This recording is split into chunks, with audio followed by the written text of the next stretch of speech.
സത്യത്തിൽ ഇവിടെ വരുമ്പോഴും പ്രവാസികളെ കാണുമ്പോഴുമാണ് കേരളത്തിൻ്റെ സൗന്ദര്യം ഞാൻ കാണുന്നത്.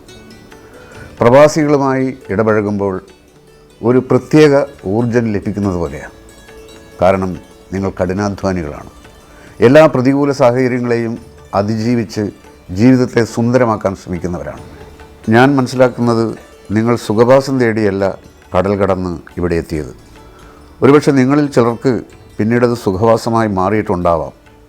ഇപ്പോഴത്തെ പ്രവാസത്തിൻ്റെ സാമൂഹിക അവസ്ഥ ഓരോ പ്രവാസി സുഹൃത്തുക്കളും നന്നായി മനസ്സിലാക്കി ജീവിതത്തിൽ കൂടുതൽ സാമ്പത്തിക ചിട്ട അനുവർത്തിക്കേണ്ട സമയമാണ്.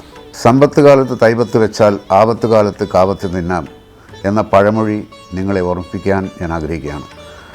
നമ്മുടെ ചെലവുകളെ കൃത്യമായി ചിട്ടപ്പെടുത്തി അതിനെ അനാവശ്യം, ആവശ്യം, അത്യാവശ്യം എന്ന് തിരിച്ച് ചെലവാക്കാൻ നമുക്ക് കഴിയണം. ആധുനിക കേരളത്തെ നിർമ്മിക്കുന്നതിലും തീറ്റിപ്പോറ്റുന്നതിലും നിങ്ങളുടെ അധ്വാനം വലുതാണ്. പക്ഷെ നാട്ടിലുള്ളവരെ സുഖലോലുപരാക്കുന്നതിലും മടിയന്മാരാക്കുന്നതിലും നിങ്ങൾ വലിയ പങ്കാണ് വഹിക്കുന്നത്. അതുകൊണ്ട് നിങ്ങൾ പ്രത്യേകിച്ച് ചെറിയ വരുമാനക്കാർ അവരുടെ ശമ്പളവും ജോലിയുടെ സ്വഭാവവും വീട്ടുകാരെ അറിയിക്കണം. എങ്കിലേ അവർക്ക് സൂക്ഷിച്ച് ചെലവഴിക്കാൻ കഴിയൂ. നിങ്ങൾ നാട്ടിൽ വരുമ്പോൾ കേരളീയനായി ജീവിക്കണം. നടന്നും ബസ്സിലും ഓട്ടോയിലും യാത്ര ചെയ്യാൻ ശ്രമിക്കുക.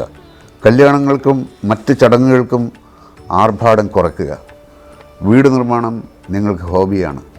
കേരളത്തിൽ ലക്ഷക്കണക്കിന് വീടുകളാണ് ആൾപ്പാർപ്പില്ലാതെ നിങ്ങൾ നിർമ്മിച്ചിരിക്കുന്നത്.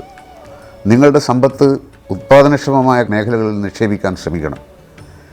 ഇപ്പോൾ ഇത്രയും കാര്യങ്ങൾ ഞാൻ സൂചിപ്പിക്കുന്നത് UAE പ്രവാസി സംഘടനയായ പ്രവാസി ഇന്ത്യ പാഴാക്കരുത് ഈ പ്രവാസം എന്ന ടൈറ്റിലിൽ വിപുലമായ ക്യാമ്പയിൻ നടത്തുന്നുണ്ട്.